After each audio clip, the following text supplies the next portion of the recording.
বিসমিল্লাহির রহমানির রহিম। প্রিয় শিক্ষার্থীবৃন্দ, আসসালামু আলাইকুম। আশা করি তোমরা ভালো আছো, আমি ভালো আছি আলহামদুলিল্লাহ।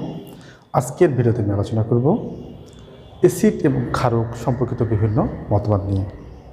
তোমরা অ্যাসিড এবং ক্ষার বিষয়ে বিভিন্ন ধরনের সংজ্ঞা অষ্টম এবং নবম শ্রেণীতে পড়ে আসছো।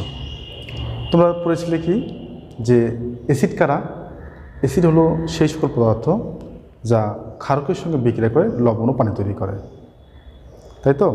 তো অ্যাসিড কী ছিল? যা ক্ষারকের সঙ্গে লবণ ও পানি তৈরি করে তারা হচ্ছে অ্যাসিড।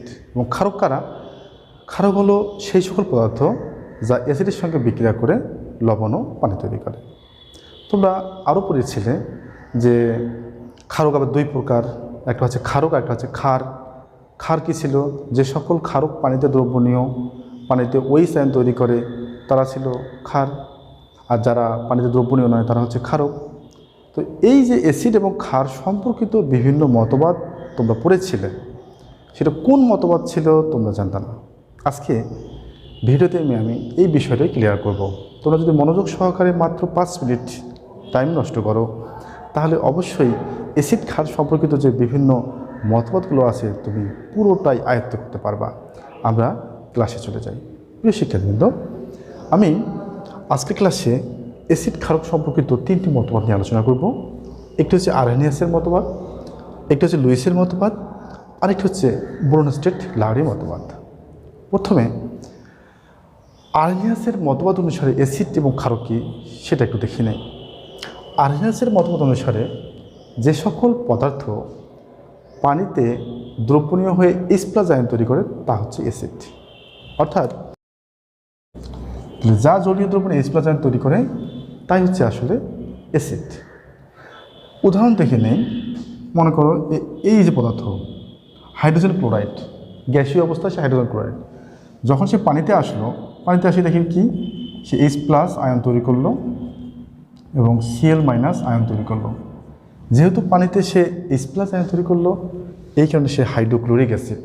অর্থাৎ হাইড্রোজেন ক্লোরাইড গ্যাসীয় অবস্থায় হাইড্রোজেন ক্লোরাইড বলবো, এবং যখন সে দ্রবণীয় অর্থাৎ যখন সে তরল তখন থেকে হাইড্রোক্লোরিক অ্যাসিড বলবো। তো হাইড্রোক্লোরিক অ্যাসিড কী কারণে? কারণ সে পানিতে দ্রবণীয় হয়ে H+ আয়ন তৈরি করলো। এবার চলে আসি ক্ষারক কী। ক্ষারক হচ্ছে সেই সকল পদার্থ যা পানিতে OH আয়ন দেয়। তাহলে কী লিখব? যা পানিতে বা জলীয় দ্রবণে পানিতে OH- আয়ন দেয় তারাই হচ্ছে ক্ষার। যেমন সোডিয়াম হাইড্রোক্সাইড, একুয়াস মানে কিন্তু জলীয়। হ্যাঁ, সে পানিতে কি দিবে? সোডিয়াম আয়ন, আর কি দিবে? OH ion. তাহলে প্রিয় শিক্ষার্থীবৃন্দ, দেখো আরহেনিয়াসের মতবাদ অনুসারে অ্যাসিড কারা? যা জলীয় দ্রবণে H+ আয়ন দেয়। ক্ষারক কারা? যারা জলীয় দ্রবণে OH আয়ন দেয়। কত সহজ! তো এই মতবাদের একটা সীমাবদ্ধতা হচ্ছে যে পানির উপস্থিতি ছাড়া আমরা অ্যাসিড এবং ক্ষার সম্পর্কিত ধারণা দিতে পারবো না। তবে এই মতবাদে অনেক সফলতা রয়েছে। আমরা প্রশমন তাপ জানি যে অ্যাসিড ও ক্ষার বিক্রিয়ায় একমোল পানি তৈরি হলে যে তাপ উৎপন্ন হয় তাকে প্রশমন তাপ বলে। তো এই যে প্রশমন তাপের সংখ্যা কিন্তু এই মতবাদ ছাড়া আমরা দিতে পারবো না। তো যাই হোক, এর গ্রহণযোগ্যতাও আছে, আবার কিছুটা লিমিটেশনও আছে। প্রিয় শিক্ষার্থীবৃন্দ, এই বিষয়টা শেষ। এবার আমি যে বিষয়টা নিয়ে আলোচনা করব সেটা হচ্ছে লুইস মতবাদ অনুসারে, অর্থাৎ এটাকে ইলেকট্রনীয় মতবাদও বলা হয়। কেন ইলেকট্রনীয় মতবাদ বলা হয়? সংজ্ঞার মাধ্যমে বুঝতে পারবা। দেখো, এই মতবাদ অনুসারে অ্যাসিড হচ্ছে যা একজোড়া ইলেকট্রন জোড় গ্রহণে সক্ষম, অর্থাৎ একজোড়া ইলেকট্রন জোড় গ্রহণ করবে এবং ইলেকট্রন শেয়ার করবে। বিষয়টা বোঝো নাই? দেখে নেই। তাহলে প্রথমে সংজ্ঞাটা দিই। যা একজোড়া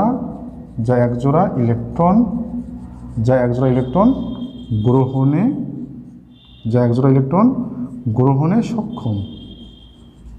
ঠিক আছে? কিভাবে? দেখো, অ্যামোনিয়াতে একজোড়া মুক্তজ ইলেকট্রন রয়েছে। আর বোরন ট্রাইফ্লোরাইড এর কিন্তু অষ্টক সংকোচন রয়েছে। বোরনের অষ্টক পূর্ণ হয় না, অর্থাৎ বোরনের সর্বশেষ শক্তি স্তরে 8টা ইলেকট্রন নেই, 6টা ইলেকট্রন রয়েছে।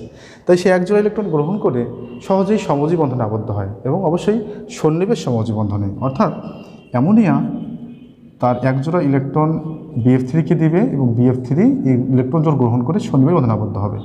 তীর চিহ্ন দ্বারা সন্নিবেশ বন্ধন বোঝায়। এটাকে কি বোঝায়? এটা হচ্ছে আসলে সন্নিবেশ বন্ধন।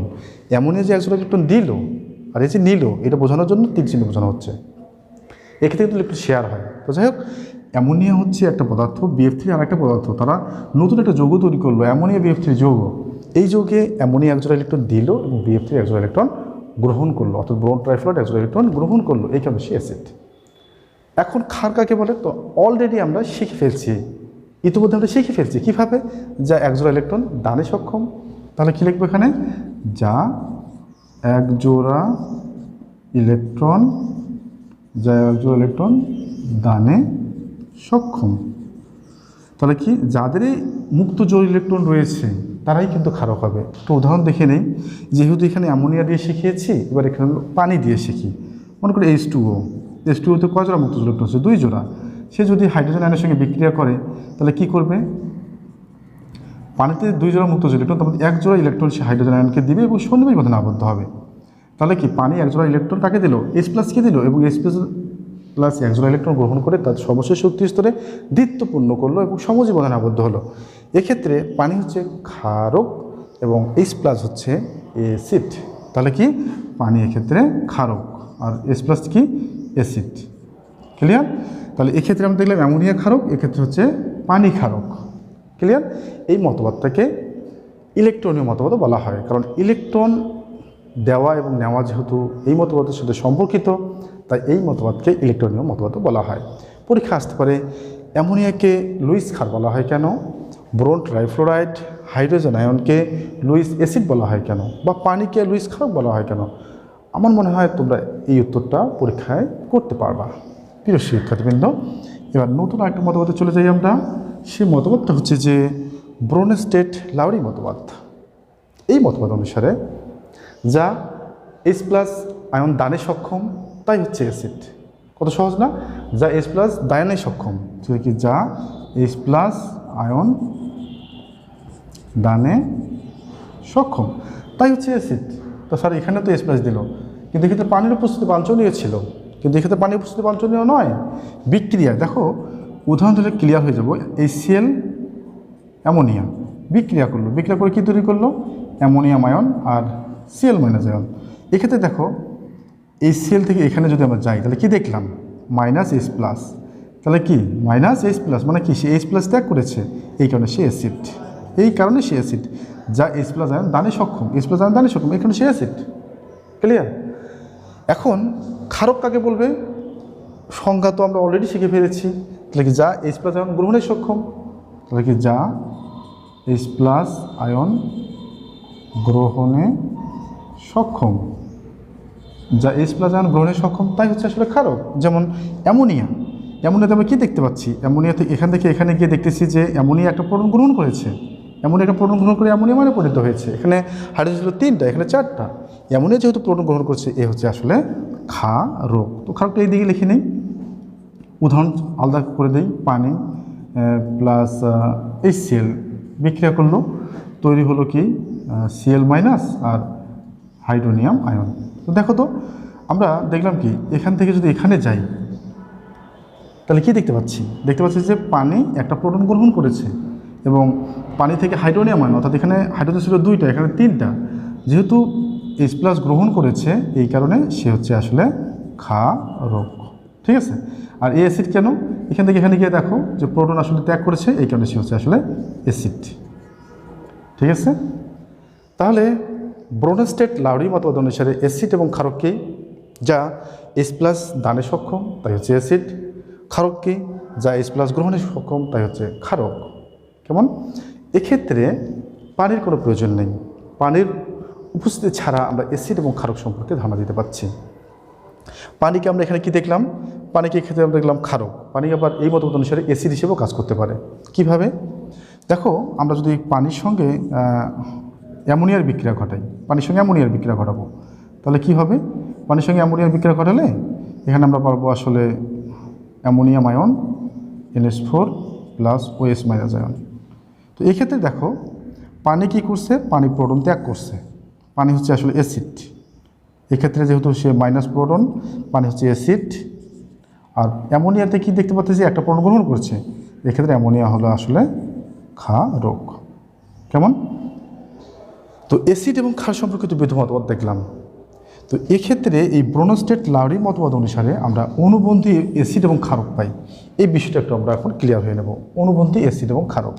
তাহলে প্রথমে আসি অনুবন্ধী অ্যাসিড, তারপরে পড়ব কি অনুবন্ধী ক্ষারক।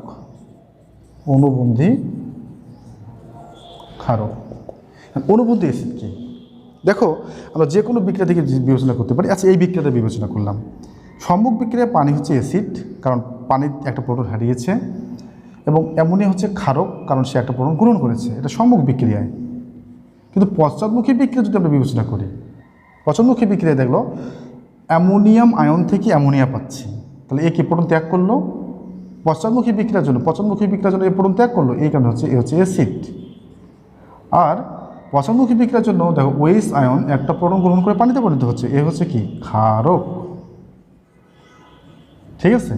তাহলে কি সম্মুখ বিক্রিয়ায় পানি ছিল অ্যাসিড, পশ্চাৎমুখী বিক্রিয়ায় পানি থেকে প্রাপ্ত ওএইচ আয়ন হয়ে গেল ক্ষারক। এইটাই হচ্ছে অনুবন্ধী ক্ষারক। তাহলে অনুবন্ধী বিষয়টা হবে পশ্চাৎমুখী বিক্রিয়ার জন্য, আর এটা হচ্ছে অনুবন্ধী অ্যাসিড। তাহলে অনুবন্ধী অ্যাসিড কাকে বলো? ক্ষারক থেকে যে অ্যাসিড পাওয়া যায় তাই হচ্ছে অনুবন্ধী অ্যাসিড। তাহলে অনুবন্ধী অ্যাসিড কাকে বলবো?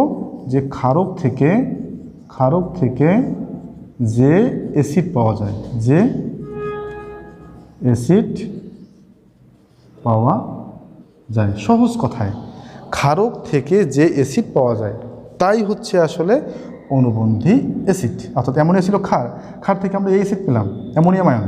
এই অ্যামোনিয়াম আয়নটা হচ্ছে আসলে অনুবন্ধী অ্যাসিড। ক্ষারক কাকে বলবো? যে অ্যাসিড থেকে যে ক্ষারক পাওয়া যাবে। তাহলে উল্টা সংজ্ঞাটা, যে অ্যাসিড থেকে যে ক্ষারক পাওয়া যাবে, অ্যাসিড থেকে যে ক্ষারক পাওয়া যায় তাই হচ্ছে আসলে অনুবন্ধী ক্ষারক। এই সংজ্ঞাটাকে আমরা যদি একটু বিস্তারিত বলতে চাই তাহলে কি বলবো? যে ক্ষারক একটি প্রোটন গ্রহণ করার ফলে যে অ্যাসিড সৃষ্টি হয়, এই সৃষ্ট অ্যাসিডটাকে বলবো ওই ক্ষারকের অনুবন্ধী অ্যাসিড। আবার অ্যাসিড একটি প্রোটন ত্যাগ করার ফলে যে ক্ষারকের সৃষ্টি হয় সেই ক্ষারককে বলবো ওই অ্যাসিডের অনুবন্ধী ক্ষারক। কেমন?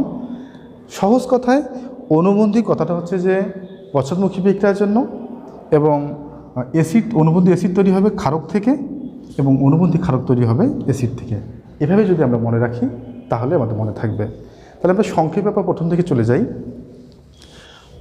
আইনষ মতবাদ অনুসারে অ্যাসিড কারা? যা পানিতে H+ দেয়। একুয়াস মানে পানি, যা পানিতে H+ দেয় তা হচ্ছে অ্যাসিড, যা পানিতে OH দেয় তা হচ্ছে ক্ষারক। কেমন? আবার লুইস মতবাদ অনুসারে যা একজোড়া ইলেকট্রন গ্রহণে সক্ষম তা হচ্ছে অ্যাসিড, যা একজোড়া ইলেকট্রন দানে সক্ষম তা হচ্ছে ক্ষার। যেমন এ হচ্ছে ক্ষারক, এ হচ্ছে অ্যাসিড। ব্রনস্টেড লাউরি মতবাদ অনুসারে যা প্রোটন দানে সক্ষম তাই হচ্ছে অ্যাসিড, যা প্রোটন গ্রহণে সক্ষম তা হচ্ছে আসলে ক্ষারক। প্রিয় শিক্ষার্থীবৃন্দ, ভিডিওটি যদি তুমি 2-3 বার রিপ্লে করে দেখো তাহলে অবশ্যই অ্যাসিড ক্ষারক সম্পর্কিত যে বিভিন্ন মতবাদ তোমার মাথায় গেঁথে যাবে। পড়ার কোনো বিকল্প নেই, পড়তে হবে। আগামী ভিডিও দেখার আমন্ত্রণ রইল। এই কামনায় আসসালামু আলাইকুম।